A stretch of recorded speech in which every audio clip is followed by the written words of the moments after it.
Hi friends, అందరికీ నమస్కారం అండి. ఇప్పుడే అందిన వార్త, రైతులకు భారీ శుభవార్త అనమాట.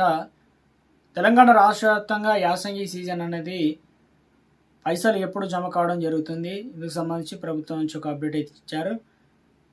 ఇందులో వచ్చేసి ప్రభుత్వం నుంచి మొత్తానికి 2-3 అప్డేట్స్ అయితే ఉన్నాయన్నమాట. చివరి వరకు చూడండి, అర్థమవుతుంది. మరోసారిగా ఛానల్లో చూస్తున్నట్లయితే తప్పకుండా సబ్స్క్రైబ్ చేసుకోండి. చూస్తున్నారు కానీ లైక్ చేయడం మర్చిపోతున్నారు. వెంటనే లైక్ చేయండి. వివరాలకు అయితే వెళ్ళిపోదామండి. తెలంగాణ రాష్ట్ర వ్యాప్తంగా ఉన్నటువంటి రైతులకు సంబంధించి ప్రభుత్వం రైతుల ఖాతాల్లో డబ్బులు జమ.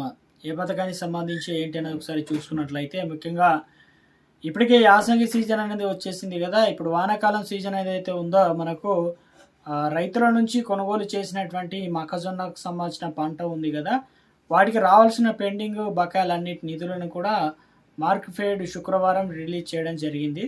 ఈ సీజన్లో ఎంతమందికి లబ్ధి జరుగుతుంది అంటే 903 కోట్లు విలువైనటువంటి 3.75 లక్షల మెట్రిక్ టన్నులు మొక్కజొన్నలు అయితే మార్క్ఫెడ్ అనేది కొనుగోలు అయితే చేయడం జరిగింది.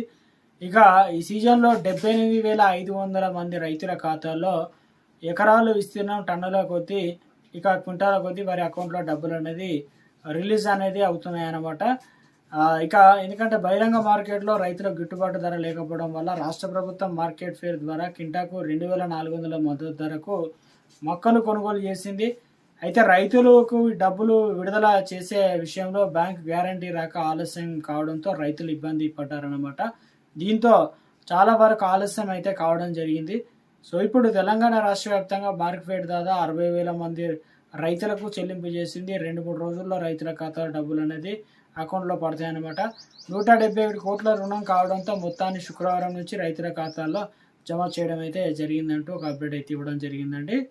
తెలంగాణ రాష్ట్ర వ్యాప్తంగా ఇప్పటికే వానాకాలం పంట ముగిసింది. యాసంగి సీజన్ కూడా తెలంగాణ రాష్ట్రంలోని రైతులకు సంబంధించి ఎప్పుడు రిలీజ్ చేస్తారని చెప్పేసి చాలామంది అయితే ఎదురు చూస్తున్నారు. రైతు భరోసా ఇస్తారా, ఇవ్వరా, రైతు భరోసా ఎందుకు లేట్ అవుతుంది? సో ఎందుకంటే తెలంగాణ రాష్ట్ర వ్యాప్తంగా ఇటీవల కాలంలో ప్రభుత్వం 6 గ్యారెంటీల్లో కొన్ని పథకాలు అమలు చేస్తున్నారు. రైతులకు మేలు జరగాలనే ఉద్దేశంతో 2 లక్షల వరకు రుణమాఫీ కావచ్చు, రైతులకు స్టార్టింగ్లో రైతు బంధు ఇచ్చి తర్వాత రైతు భరోసా పేరు పథకం మార్చారు. తర్వాత నెక్స్ట్ సీజన్ నుంచి, వానాకాలం సీజన్ నుంచి ఫుల్ ఫ్లెజ్డ్గా దాదాపుగా 9 రోజుల్లోనే 9,000 కోట్లు ఇలా రిలీజ్ చేయడం జరిగింది కదా. అయితే ఇప్పుడు తెలంగాణ రాష్ట్ర వ్యాప్తంగా యాసంగి సీజన్ అనేది ప్రారంభం కావడం జరిగింది. మనకు వాస్తవానికి డిసెంబర్ నెలలోనే రైతులకు సంబంధించి పెట్టుబడి సాయం కింద రైతు భరోసా ఎకరానికి 6,000 రూపాయలు అయితే అందజేయాల్సి అయితే ఉండేది. ఇప్పుడు రైతు భరోసా డిసెంబర్ అనేది ముగిసింది, దాదాపు జనవరి కూడా ముగిసింది. 26 తారీఖు ఇస్తామనుకున్నాం. తర్వాత వచ్చేసి కాలక్రమేణా తెలంగాణ రాష్ట్ర వ్యాప్తంగా మున్సిపల్ ఎలక్షన్ అయితే రావడం, అందుకు సంబంధించి ఎన్నికల కోడ్ ఉండడం వల్ల ఇతర పథకాల పైసలు జమ కావద్దని చెప్పేసి నిబంధనలు ఉండే. తర్వాత ఎలక్షన్ కూడా ముగిసింది. స్వయంగా సీఎం రేవంత్ రెడ్డి రైతు భరోసా ఎన్నికల తర్వాత రిలీజ్ చేస్తామని చెప్పే ప్రయత్నం చేశారు కదా. అయితే దీనిపైన ప్రభుత్వం నుంచి ఒక అప్డేట్స్ కూడా అందుతున్నాయి. తెలంగాణ రాష్ట్ర వ్యాప్తంగా రైతులకు సంబంధించి రైతు భరోసాలో ప్రభుత్వం శాటిలైట్ టెక్నాలజీ, జర్మన్ టెక్నాలజీతో అంటే ముఖ్యంగా ప్రొఫెసర్ జయశంకర్ విశ్వవిద్యాలయానికి సంబంధించి వారికి బాధ్యతను అప్పగించినప్పుడు టెక్నాలజీ వాడుకొని గతంలో వానాకాలం సీజన్లో చాలామంది అనర్హులుగా ఉన్నారని గుర్తించారు. ఎంసెట్ టెక్నాలజీ ద్వారా దాదాపు 10-12% మేర ఉన్నట్లు గుర్తించడంతో వారికి రైతు భరోసా కూడా ఇవ్వద్దని చెప్పేసి ప్రభుత్వాన్ని నివేదిక అయితే అందించారు. తర్వాత ఇటీవల కాలంలో తెలంగాణ రాష్ట్ర వ్యాప్తంగా రైతు భరోసా అనేది పంట పెట్టుబడి సాయం కింద ఎకరానికి 6,000, 2 సీజన్లు కలుపుకున్నట్లయితే 12,000 రూపాయలు జమ చేస్తున్నారు. ఎన్ని ఎకరాలు ఉంటే అన్ని ఎకరాల వరకు యాసంగి సాగు చేసిన వారికి మాత్రమే రైతు భరోసా అయితే అందజేస్తామని చెప్పారు కదా. తాజాగా వచ్చేసి రైతు భరోసా అనేది అందజేస్తున్న ప్రయత్నం జరుగుతుంది. అయితే ఎప్పుడు ఇవ్వబోతున్నారు ఏందనేది ఉత్కంఠగా మారిందనమాట. రైతులకు సంబంధించి ఈసారి 69 లక్షల మంది రైతులకు 1.5 కోటి ఎకరాల వరకు వానాకాలం సీజన్లో ఇస్తే, దాదాపు ఇప్పుడు తెలంగాణ రాష్ట్ర వ్యాప్తంగా ప్రభుత్వం 9,000 కోట్ల రూపాయలు ఆర్బీఐ దగ్గర నుంచి అప్పు రూపంలో తీసుకుందనమాట. ఈ నిధులన్నీ ప్రభుత్వం రైతులకు ఖర్చు చేయాలని ప్రభుత్వం భావిస్తున్నారనమాట. సో మొత్తానికి తెలంగాణ రాష్ట్ర వ్యాప్తంగా వానాకాలం సీజన్లో ఎవరైతే ఉన్నారో వారికి కొత్తగా అవకాశాలు అయితే కల్పిస్తున్నారు. తెలంగాణ రాష్ట్ర వ్యాప్తంగా క్షేత్రస్థాయిలో కూడా వెరిఫికేషన్ నడుస్తుందనవచ్చు, లేదంటే కొత్తగా దరఖాస్తులు అయితే ఆహ్వానం తీసుకుంటున్నారు.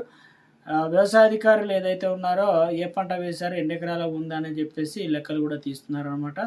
సో ఫైనల్గా వచ్చేసి తెలంగాణ రాష్ట్ర వ్యాప్తంగా ప్రభుత్వం కొత్త మార్పులు, కొత్త విధానం తీసుకొచ్చే ప్రయత్నం కూడా చేశారు. కొండలు, గుట్టలు, రాళ్ళు, రప్పలు, రియల్ ఎస్టేట్ వెంచర్లు, పనికిరాని భూములు, పెట్రోల్ బంకులు, ఇలా వ్యవసాయానికి కాకుండా బీడు భూములు, కొండలు, గుట్టలు వీటన్నిటి తీసేసి సాగు చేస్తున్న భూములకైతే ప్రభుత్వం ఇవ్వాలని భావిస్తున్న తరుణంలో ఇప్పుడు తెలంగాణ రాష్ట్ర వ్యాప్తంగా రైతులకైతే రైతు భరోసా ఇవ్వడానికి అన్ని ఏర్పాట్లు అయితే చేశారు. ఎప్పటి నుంచి అంటే ఈ బడ్జెట్లో అయితే పెట్టబోతున్నారనమాట రైతు భరోసా. అంతకంటే ముందే కూడా రిలీజ్ చేయడానికి అవకాశాలు అయితే ఉంది. ఇటు రైతుల నుంచి రైతు భరోసా ఇవ్వకపోవడం వల్ల ఆందోళన నెలకొంది. తర్వాత నెక్స్ట్ తెలంగాణ రాష్ట్ర వ్యాప్తంగా, ముఖ్యంగా తెలంగాణ రాష్ట్ర వ్యాప్తంగా ఏదైతే మార్చి 2 లేదా 3వ వారం నుంచి రైతు భరోసా ఇవ్వబోతున్నారంటూ అప్డేట్స్ అయితే అందుతున్నాయి అన్నమాట. దీనిపైన రైతులు కూడా ప్రభుత్వాన్ని అయితే డిమాండ్ చేస్తున్నారు, స్పష్టత కావాలని. ఇప్పటికే లేట్ అయిందని చెప్పేసి అడుగుతున్నారు అనమాట. తెలంగాణ రాష్ట్ర వ్యాప్తంగా ఉన్నటువంటి రైతులు కావచ్చు, ఆంధ్రప్రదేశ్ రాష్ట్రంలో ఉన్న రైతులకు కేంద్ర ప్రభుత్వం షాకింగ్ నిర్ణయం అన్నమాట. వీరికి 2,000 రూపాయలు కట్ డిసిషన్ తీసుకుంది. ఎవరెవరు కట్ చేయన్నారు ఏంటనేది చూసుకున్నట్లయితే హోలీ సందర్భంగా కేంద్ర రైతులకు అకౌంట్లో జమ చేయాలని భావించింది, కానీ కొన్ని కారణాల వల్ల నిలిచిపోయింది. అయితే మార్చి నెలాఖరులో వీటిని జమ చేసేందుకు ప్రభుత్వం ఇక అధికారికంగా ఇంకా ప్రకటన రాలేదు, కానీ ఈ నెల ఖచ్చితంగా వస్తాయని తెలుస్తుంది. సో అయితే పిఎం కిసాన్ నగదు జమ చేయడం ఆలస్యం జరగడానికి కారణాలు కూడా అనేది వినిపిస్తుంది. అందులో ప్రధానంగా రీవెరిఫికేషన్ డ్రైవ్ అనేది నడుస్తుందన్నమాట.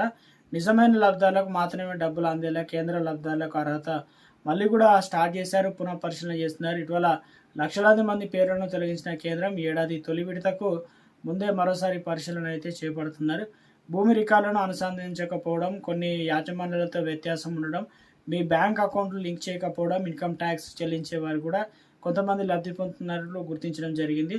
ఒకే కుటుంబంలో 2 లేదా అంతకంటే ఎక్కువ మంది ప్రయోజనం పొందుతున్నారు, వాళ్ళని తొలగించింది అనమాట. ఇక త్వరలోనే 2,000 రూపాయలు అనేది జమ కాబోతున్నాయి.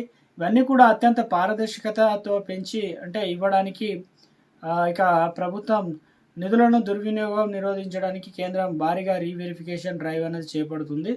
దీనివల్ల పిఎం కిసాన్ నిధులలో జాప్యం జరుగుతుందన్నమాట. వెరిఫికేషన్ ప్రక్రియ చేపట్టాక ప్రభుత్వం నిజమైన అర్హులను బ్యాంక్ ఖాతాలో డబ్బులు జమ చేయడానికి ఏర్పాట్లు అయితే చేసింది. ఇక రాష్ట్ర అధికారులు సరిగ్గా ధృవీకరించకపోవడం వల్ల పిఎం కిసాన్ నిధులు అనేది నిలిచిపోతున్నాయని చెప్తున్నారు. స్థానిక ఎంఆర్ఓ వ్యవసాయ కార్యాలయానికి వెళ్ళి మీ ప్రాబ్లమ్ను క్లియర్ చేసుకోండి. దీనివల్ల ఫిబ్రవరి 1, 2019 తర్వాత భూమి కొనుగోలు చేసిన రైతులకు ప్రత్యేక పరిశీలన చేపడుతున్నారు కాబట్టి ఇక వివరాలకు చిన్న స్పెల్లింగ్ మిస్టేక్ ఉన్నా కూడా డబ్బులు అనేది మనకు రిలీజ్ అయ్యేది కాదు కాబట్టి సో మొత్తానికి ఒకసారి చెక్ చేసుకునే ప్రయత్నం కూడా చేయండి. ఈసారి 7 మిలియన్ల పేర్లను తొలగింపటమాట. ఎందుకు తొలగిస్తున్నారు అనే దానిపైన కూడా అప్డేట్ ఇచ్చే ప్రయత్నం జరుగుతుంది. సో ఇంతమందిని దేశవ్యాప్తంగా దాదాపు 70 లక్షల పేర్లను లబ్ధాల జాబితాలో తొలగిస్తున్నట్లు వార్తా కథనాలు అయితే వినిపిస్తున్నాయి అనమాట. ఏటా ఎకరానికి 6,000 రూపాయల చొప్పున 3 విడతలు అయితే అందజేస్తున్నారు. చాలామంది 21 విడత వచ్చింది, ఇప్పుడు 22వ విడత కోసం మీరు చూస్తున్నారు. ఈ కేవైసీ అనేది మరియు ల్యాండ్ సీడింగ్ అనేది పూర్తయ్యేదో లేదని ఒకసారి అధికారికంగా చెక్ చేసుకోండి. అదేవిధంగా పిఎం కిసాన్ వెబ్సైట్లో మండలం, గ్రామం, జిల్లా పేర్లు ఉన్నాయో ఒకసారి తనిఖీ చేసుకుంటే మనకు పైసలు అనేది ప్రభుత్వం రిలీజ్ చేసిన వెంటనే రిలీజ్ కావడం జరుగుతుంది అనమాట. ఇది ప్రస్తుతం ఉన్నటువంటి రైతులకు సంబంధించిన ముఖ్యమైనటువంటి తాజా సమాచారం అనమాట.